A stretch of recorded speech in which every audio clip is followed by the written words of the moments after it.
दिनैनि खौरां मेल लिंनायनि जाहोना बेनो मैया अक्ट'बरनि 9 अक्ट' बै सानखालि बिपिएफनिफ्राय जोंनि भेरगाव समस्तिनि सिङाव थानाय बे पुरानि भेरगावनि बे गेलेग्रा फोथाराव मोनसे जयनिं प्रग्राम लादों बिथांमोना लादोंमोननो मेगा जयनिं होननानै बिथांमोना नाम होदोंनो नाथाय मेगा जयनिं माखौ बुङो जोंबो मिथिया दा जों खोनानो मोनदोंमोन गोलाव समनिफ्राय जे बेवहाय बिराद माखासे हाजार हाजार मानसि माने भेरगाव समस्तिनिफ्राय बिपिएफआव जयनिं जागोन होननानै बिदि प्रसार खालामबाय थादोंमोन बिथांमोना नाथाय मैया नुनो मोनबाय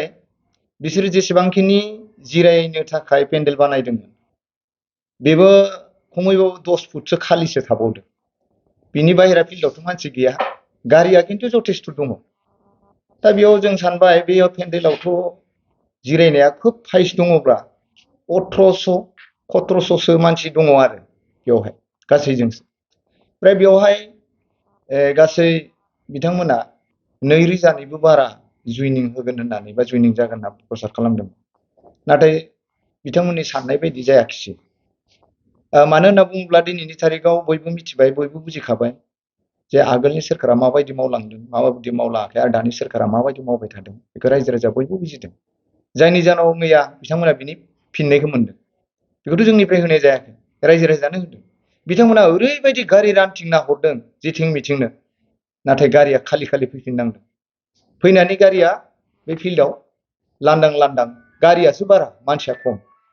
आरो बिदिनो अनेक गामियाव गारि थिनहरदोंमोन लांदां लांदाङैनो गिदिंबोफिननांदों बेयावथ' जों रावखौबो बादा होआखै गोसोबायदि सोर थांनो थांनो हागोन जोंबोथ' रावखौबो लाखिनो हाया बिथांमोना बेवहाय माखासे खोथा बुंदों सोरबाया बुंदों 1500 जननिबो बारा जयनिं जादों होननानै बियो नंखाय आरो ओमफ्राय बिथांमोना मैया गोबां बाथ्रा बुंदोंनो जोंनो गोबां जायगाथिं अमा फुथारनानै बोरमा बेदर जाहोदोंनो अमा बेदर जाहोदोंनो खाना जाहोनानै मानसिफोरखौ लाखिदोंनो सोरनियावबा सोङोबा मिथिगोन नोंथांमोनाथ' गिदिंबाय थाखायो जों बोरमा जादोंना अमा जाहोदों रावखौबोथ' जों बिदि खालामाखै नंगौ जोंहाबो मैया प्रग्राम दङमोन मोनफ्रोमबो भिसिडिसिआव माइ गभर्नमेन्ट माइ भिसिडिसि आंनिनो सोरखार आंनिनो भिसिडिसि बे हाबाफारिखौ मैया लादोंमोन आरो हाबाफारिया जोंहा मैयाल' नङा गोलाव समनिफ्राय जोङो सानफ्रोमबो हाबाफारि लाबोगासिनो दं आरो बे सिजिल लाबोनाय बायदियै मैया ग्रोब जादों बेखौनो बिथांमोना सुबिदा लानानै माने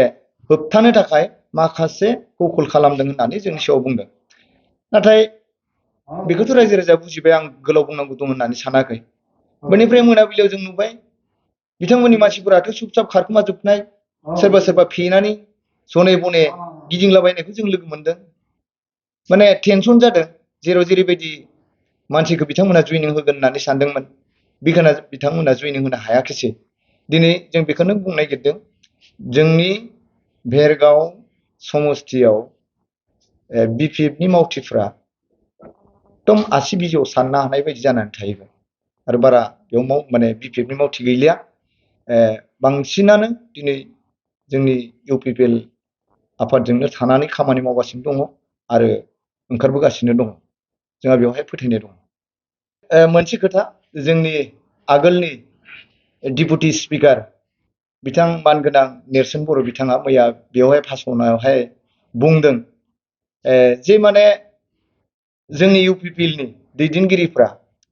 ना बेदर जाहो जाहो मानसिफोरखौ होबथाजोबदों लाखिजोबदों होननानै बिथाङाबो बुंदों नाथाय बे नंखाय सैथोखौ बुंनांगौ सैथोजों जुदि थाङोब्ला सानफ्रोमबो जै जायो नंखायजों थाङोब्ला मालाबाबो जै जाया बेनिखायनो आं बुंदों बिथांमोना जेसेबांखिनि मैया जयनिंनि थाखाय लाबोदों बिथांमोना बिथांमोननिनो मेम्बारखा आरो नोंथांमोननो जुदि फोरमान नांगौब्ला जोंनियाव निउसावबो बिथांमोननि जयेन जाग्राफोरनि बुंनायानो जोंनाव दङ सासे सानै नङा प्राय माने 10-15 जनसो बिथांमोनानो बुंखादों जे आं आगोलनिफ्राय बिपिएफआवनो दङ गेजेराव जोंनि जेबो पावार गैयैखाय जों जिरायथ'नानै दंमोन आरो दिनै जों जयेन जाफिनदोंमोन बेबायदि गोजा साफ्रोमबो गावसोरनि मानसिफोरासो बेवहाय जयेन जादों जोंनिफ्राय गोदानै लाबोनायखाय बरन्स गावसोरनि थाखानाय बिपिएफनि माखासे सुबुंफोरा मैया जोंजोंसो जयेन जाबावबाय एक्स चेयारमेन जाबांगा बुथारनिनो जेराव मिटिं लादों बिनिनो एक्स चेयारमेन लगरन्जन राभा बिथाङाबो बिथांमोनजों लोगोसे मैया जोंजों 10-12 जनसो बे जाय बिसोरनि जयनिं लानाय खाथियावनो जयेन जाबावदों आरो मैया जोंनि 14टा भिसिडिसिनि भितराव 10टासो भिसिडिसियावनो मोनफ्रोमबो बिसिडिसियाव 20 जन 25 जन करि जोंनियावहाय जइन जादों नाथाय जों फोसावाखै मिडियायाव जों फोसावाखै जायखिजाया फैबाय थानाय समाव जोंनि इउपिपिएलनिनो सरकारा फैफिनगोन बेयाव कुनु 1 इन्चबो साननो गोनां गैया आरो बिथांमोना माखासे भुवा बाथ्राफोरखौ बुंगासिनो दङ जे माने दाख्लै ओरैबायदि खालामदों बिथांमोना जे गाबोननि मिटिंआव थाङोब्ला जोङो रेशन कार्डखौ नखानायैनो बानायना होनो हागोन बिनि सप्तासेनि उनावनो अरुणोदय आसनिखौ जों सोना होनो हागोन बिनि 10 दिननि उनावनो जोङो पिएमएवाइजि न'खौ होनो हागोन बेबायदि होननानै बिथांमोना भुवा मोनसे फर्म लायै लायै नखर नखर हाबनानै जोंनि मानसिफोरखौ नंखाय बाखाय बाथ्राफोरखौ बुंनानै फोसावलाबायदों इउपिपिएलआ जेबो होनो हाया नोंसोर जुदि गाबोन जुइनिंआव थाङोबा बै सानखालि जुइनिंआव थाङोब्ला जों नोंथांमोननि न'खौ नखानायैनो खालामना होगोन नखानायैनो अरुणोदय आसनिखौ बानायना होनाय जागोन नखानायैनो जों रेशन कार्डखौ बानायना होनाय जागोन होननानै बिथांमोना नखर नखर हाबनानै फर्म लाबथिंनानै रानथिनानै नाम लिरनानै लाना फैदों बेबायदि खालामनानै बिथांमोना लिंदोंमोन थेवब्लाबो मानसिफोरा फैयाखिसै मैया साफा सानै फैदों गावसोरजों थाखानाया फैदों मोनसे बिसिडिसिनिफ्राय बिथांमोननियाव हाइस्ट फैदोंबा 28 जन 30 जन करि मोनसे बिसिडिसिनिफ्राय फैदों किन्तु जोंनि भेरगाव समष्टिनिफ्राय बारा मानसि जायगा हाइस्ट जादोंबा 400 500 जनसो जोंनि समष्टिनिफ्राय जादों आरो बाकिखौना बबेनिफ्राय थिखांना लाना फैदों बेखौ जों मिथिया खाथि खाथि बेलेग बेलेग समष्टिनि दोङो लाना फैदों जानो हागौ बाक्साथिंनिफ्रायबो गारि फैदों बेनिफ्राय लाना फैदों जानो हागौ जोंथ' लिडारफोरखौ मोजांखौनो सिनायाखै मैया बेखौनो जोंहा जेबो साननांगौ गैया आरो दिनै प्रमद बर' सारनि दैदेननायाव आरो जोंनि भेरगाव समष्टिनि दावबैसा बर' बिथांनि दैदेननायाव दिनै जोंनि भेरगाव समष्टिया मोजाङैनो दङ रायजो राजानि थाखाय गोबां सिन्था खालामनानै आसनिफोरखौ लागासिनो दङ बेखौ मावनायाव जथेस्थखिनि टाइम नांगौ बेखौ खुलुमबाय नमस्कार আজি भेरगाव ब्लक कमिटी UPPL এখন সংবাদ মেল আয়োজন কৰিছো আৰু এই সংবাদ মেলৰ জৰিয়তে আমাৰ সমষ্টিবাসী ৰাইজক পুনতে আমি শাৰদীয় দুৰ্গা পূজাৰ শুভেচ্ছা জ্ঞাপন কৰিছো আমি আজিৰ এই সংবাদ মেল আয়োজন কৰাৰ কাৰণ এটাই যে যোৱাকালি অৰ্থাৎ 9 অক্টোবৰ তাৰিখত আমাৰ भेरगाव ब्लक कमिटीर BPF दले তেওঁলোকে এটা মেগা জয়নিং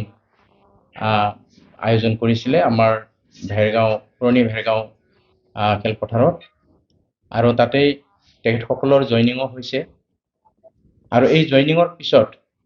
আমাৰ সংবাদ মাধ্যমৰ জৰিয়তে আমাৰ BPF দলৰ অৰ্থাৎ প্ৰাক্তন তেখেত ডেপুটি স্পিকাৰ নেলসন বড়ো ডাঙৰীয়াই তেখেতে সংবাদ মাধ্যমৰ জৰিয়তে কৈছে যে আমাৰ BPF দলত আমাৰ UPPL দলৰ যথেষ্ট সংখ্যক তেওঁলোকৰ এই যোগদানৰ অংশগ্ৰহণ কৰা বুলি পালে আৰু এই কথাটো একেবাৰে অসত্য কথা আৰু এই অসত্য কথাটো আজি আমি সংবাদ মেলৰ জৰিয়তে ৰাইজক আমি ক'ব বিচাৰিছো স্পষ্ট কৰিব বিচাৰিছো এইটোই যে তেখেতৰ সংবাদ মেলৰ পিছতেই সুকীয়া সুকীয়াকৈ যিসকল তাত মানে যোগদান কৰিছিলে সেই যোগদানকাৰীসকলৰ অন্তত 2-4 গৰাকীক তেখেতসকলে সংবাদ মাধ্যমে তেখেতসকলক নিজাববীয়াকৈ ব্যক্তিগতভাৱে তেওঁলোকে হেৰি লৈছিলে মতামত লৈছিলে আৰু সেই মতামতত তেওঁলোকে কৈছে আমি পাইছো নিউজত পাইছো যে তেওঁলোকে আগতেই পূৰ্বৰে তেওঁলোক BPFৰ সদস্য আৰু BPFৰ সদস্য যেহেতু তেওঁলোক BPFৰ সদস্য আৰু সেই BPFৰ সদস্যকে পুনৰবাৰ তেওঁলোকে আকৌ যোগদানৰ ব্যৱস্থা কৰিছে তেনে ধৰণৰ এটা নাটকীয় এটা ব্যৱস্থাৰে তেওঁলোকে যোৱাকালিৰ যিটো প্ৰগ্ৰাম যোৱাকালিৰ যিটো মানে যোগদানৰ প্ৰগ্ৰাম সেই প্ৰগ্ৰামটো তেনে ধৰণে তেওঁলোকে কৰিছে তে আমি এইটো জোৰ দি ক'ব পাৰো যে আজিৰ তাৰিখত আমাৰ সমষ্টি বুলি নহয় সারা বিটিআৰতে আমাৰ যিসকল UPPL দলৰ মানে কৰ্মীসকল আছে কাৰ্যকৰ্তাসকল আছে তেওঁলোকে দিনে ৰাতিয়ে কাম কৰি আছে আৰু ৰাইজৰ মাজত গৈ তেওঁলোকে সুন্দৰ এটা মানে অৰ্গানাইজ কৰি আছে তে আমি এই ক্ষেত্ৰত আৰু এটা কথা শুনিবলৈ পাইছো যে যোৱাকালিৰ তাৰিখত আমি BPF দলৰ যি মানে যোগদান সেই যোগদানৰ কাৰ্যসূচীক আমি প্ৰতিহত কৰিবৰ কাৰণে বা তেওঁলোকক এটা হেৰি দিবৰ কাৰণে আমি UPPL দল হেনো আমাৰ ব্লক কমিটিয়ে মানে ভিচিডিচি সমূহত মানে মিটিং লৈছোঁ বিভিন্ন ধৰণৰ। এই মিটিঙৰ জৰিয়তে ৰাইজক মানে তেওঁলোকক বধা বা হকা বধা কৰাৰ কাৰণে এটা তেওঁলোকে প্ৰচেষ্টা চলোৱা বুলি তেওঁলোকৰ সংবাদ মাধ্যমৰ জৰিয়তে আমি গম পাইছোঁ। আৰু এই কথাটো আমি এটা স্পষ্ট কৰিব বিচাৰিছোঁ আজিৰ সংবাদ মাধ্যমৰ জৰিয়তে যে আমি এইটো পূৰ্ব নিৰ্ধাৰিত আমাৰ সন্মানীয় ইয়ম ডাঙৰীয়াৰ পৰিকল্পনা আৰু তেখেতৰ পৰামৰ্শ মৰ্মে যোৱাকালি 9 তাৰিখতে আমি এইটো সিদ্ধান্ত এটা লোৱা আছিলে আৰু সেই সিদ্ধান্ত লোৱা মৰ্মে আৰু যোৱাকালি আমি প্ৰতিটো ভিচিডিচিতে আমি ৰাইজক লৈ এখন মানে সুন্দৰ এটা মানে কাৰ্যসূচী লৈছোঁ আৰু এই কাৰ্যসূচীটো আছিলে আপোনাৰ মাই গভৰ্ণমেণ্ট আৰু মাই ভিচিডিচি অৰ্থাৎ মোৰ চৰকাৰ আৰু মোৰ ভিচিডিচি। আৰু এই মোৰ চৰকাৰ আৰু মোৰ ভিচিডিচিৰ এই যিটো কাৰ্যসূচীত এই কাৰ্যসূচীটো আমি সফলভাৱে ৰূপায়ণ কৰিছোঁ আৰু তাত যথেষ্ট সংখ্যক আমাৰ ৰাইজে সহযোগ কৰিছে আৰু এই সহযোগ অনুষ্ঠানত বা এই সভা সমিতিত আমাৰ স্থানীয় কেন্দ্ৰীয় জিলা বা ব্লক পৰ্যায়ৰ যিসকল নেতা আছিল আৰু নেতাসকলে সুন্দৰভাৱে তেওঁলোকে যোগদান কৰি পেলাই তেওঁলোকৰ ৰাইজৰ মাজত বক্তব্য ৰাখিছে আৰু ৰাইজৰ লগত মত বিনিময় কৰিছে আৰু এই আঁচনিসমূহৰ বিষয়ে বিশদভাৱে ৰাইজৰ আগত অৱগত কৰাইছে। যে আমি সকলোৱে জানো যে এই 3টা বছৰত আমাৰ এটা অভিযোগ ওলাইছে। যোৱাকালি সংবাদ মেলত আমাৰ ডেপুটি স্পিকাৰ নেলছন বড়ো ডাঙৰীয়া এটা মানে অভিযোগ উত্থাপন কৰিছে যে বিগত 3টা বছৰত আমাৰ প্ৰমোদ বড়ো ডাঙৰীয়াৰ নেতৃত্বত যিখন চৰকাৰ পৰিচালিত হৈ আছে এই চৰকাৰখন চৰকাৰে হেনো কোনো ধৰণৰ আঁচনি আজিৰ তাৰিখলৈকে সফল ৰূপায়ণ কৰিব পৰা নাই। এইটো আমি তেখেতসকলক আমি এইটো ক'ব বিচাৰোঁ যে আজি ৰাইজে যিখিনি সা সুবিধা পাইছে এই সা সুবিধাৰ ওপৰত ভিত্তি কৰি বা আমাৰ যিসকল মানে যিবিলাক আমাৰ বিভিন্ন আঁচনিৰ জৰিয়তে যিবিলাক আমাৰ ৰূপায়ণ হৈ আছে সফল এটা ৰূপায়ণ হৈ আছে ইয়াৰ ভিত্তিতে আমি এটা ক'ব পাৰোঁ যে ৰাইজে আজি সন্তুষ্ট হৈছে আৰু তেখেতৰ যিটো এটা যুক্তি এই যুক্তিটো আমি আজিৰ এই সংবাদ মাধ্যমৰ জৰিয়তে আমি তেখেতক খণ্ডন কৰিছোঁ। এতিয়া কথা হ'ল আমাৰ আজি যিটো আমি সংবাদ মাধ্যম এই সংবাদ মাধ্যমৰ জৰিয়তে এইটোকে ক'ব বিচাৰিছোঁ যে আমাৰ যিসকল UPPL দলৰ নেতা বা মানে যিসকল এই শুভাকাংক্ষী ৰাইজ আছে তেখেতসকল আজিৰ তাৰিখত আমাৰ লগতে আছে আৰু এইটো মই আহ্বান কৰিব বিচাৰিছোঁ আৰু এটা স্পষ্ট কৰি দিব বিচাৰিছোঁ যে আমাৰ ৰাইজৰ মাজত আমাৰ এতিয়াও আমাৰ সম্পৰ্ক কোনো ধৰণৰ বিঘ্নিত হোৱা নাই আৰু ৰাইজে আমাক সকলোৱে আদৰি লৈছে। UPPL সদায় আমাৰ ৰাইজৰ লগত থাকিব আৰু ৰাইজৰ কাম কৰি যাব। গতিকে মই আজিৰ এই সংবাদ মাধ্যমৰ জৰিয়তে খুব বেছি এটা ডাঙৰ ক'ব বিচৰা নাই আৰু তেখেতসকলে যিটো এটা সংবাদ মাধ্যমৰ জৰিয়তে যিখিনি কথা কৈছিল এই কথাখিনি মই আজি এই সংবাদ মাধ্যমৰ জৰিয়তে মই খণ্ডন কৰিছোঁ বুলি ঘোষণা কৰিছোঁ। ধন্যবাদ। আমি স্পষ্টভাৱে এটা কথা ক'ব বিচাৰি এইটো আপুনি সোধা কথাটো সত্য কাৰণ কালিৰ সংবাদ মাধ্যমৰ জৰিয়তে আমি অলপ আগতে মই কৈছোঁ এই কথাখিনি যে এগৰাকী মানে তাত নতুনকৈ যোগদান হোৱা এগৰাকী মহিলাই সংবাদ মাধ্যমৰ আগত তেওঁ কৈছে আৰু সংবাদ মাধ্যমে তেখেতক সুধিছিলে আপুনি নতুনকৈ যোগদান কৰিছে কোনটো দলৰ পৰা আহি পেলাই আপুনি যোগদান কৰিছে এই কথাটো তেওঁ স্পষ্টভাৱে কৈছে যে মই আগতে BPF দলতে আছিলোঁ কিন্তু মই মাজতে বন্ধ হৈ থকাৰ কাৰণে মই পুনৰ আকৌ আহি আজি এই মানে মেগা জইনৰ জৰিয়তে মই মানে জইন কৰিছোঁ। এনেধৰণৰ কথা আমি খুব স্পষ্টভাৱে যোৱাকালিৰ সংবাদ মাধ্যমৰ জৰিয়তে আমি জানিব পাৰিছোঁ। গতিকে এই কথাটো আমি স্পষ্ট যে তেওঁলোকৰ সদস্যকে পুনৰবাৰ জইন बेखौ बयबो मिथिगौ लासै लासैहाय गासैबो हाबाफारिया जाफुंलांगोन गासैबो स्किमा जाफुंलांगोन आरो बेयावहाय रावबो गोनो गोथो जानो गोनां गैया। दिनै बिथांमोना बुंदों नखानायैनो PMAY जि न' होगोन रेशन कार्ड होगोन जब कार्ड होगोन सेल्फ हेल्पनि फैसाखौ होगोन होननानै बिथांमोना सरकारावनो गैयाब्ला बेयावहाय फैनाय थाखा फैसाखौनो दांनो मोनाब्ला आसनिखौनो राननो हानायनि बिथांमोननाव गोहो गैयाब्ला बहानिफ्राय खालामनो हागोन बेखौथ' एसेबां बेंग्रा नङाना दानि भटार्सफोरा रायजो राजाफ्रा गोबां साननो हनो गोरों जाजोब्बाय। बेनिखायनो जों आरो बारा बुंनो गोनां दङ होननानै सानाखै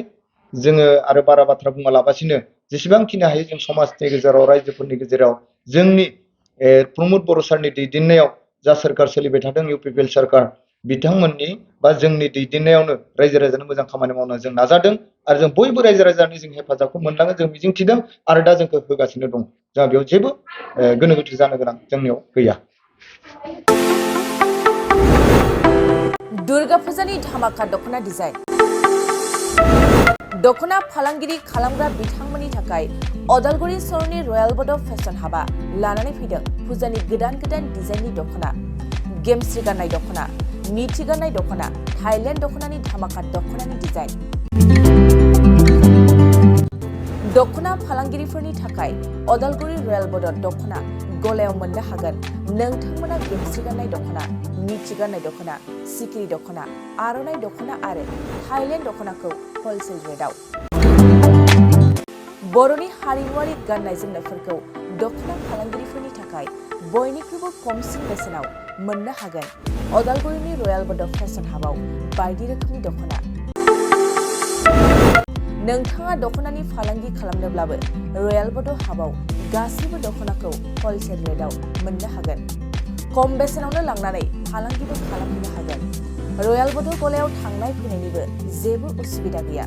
रयेल बर्डर हाब दख'ना गलानि थंआनो जाबाय अदालगुरि रेल स्टेशननि साखाथियावनो। सोरबाफोर दुर्गा फुजानि अफारखौ खाबु लानानै दख'ना फालांगि खालामनोब्ला 9957 383083 जानबुं नङाव खौरां लानो हागोन।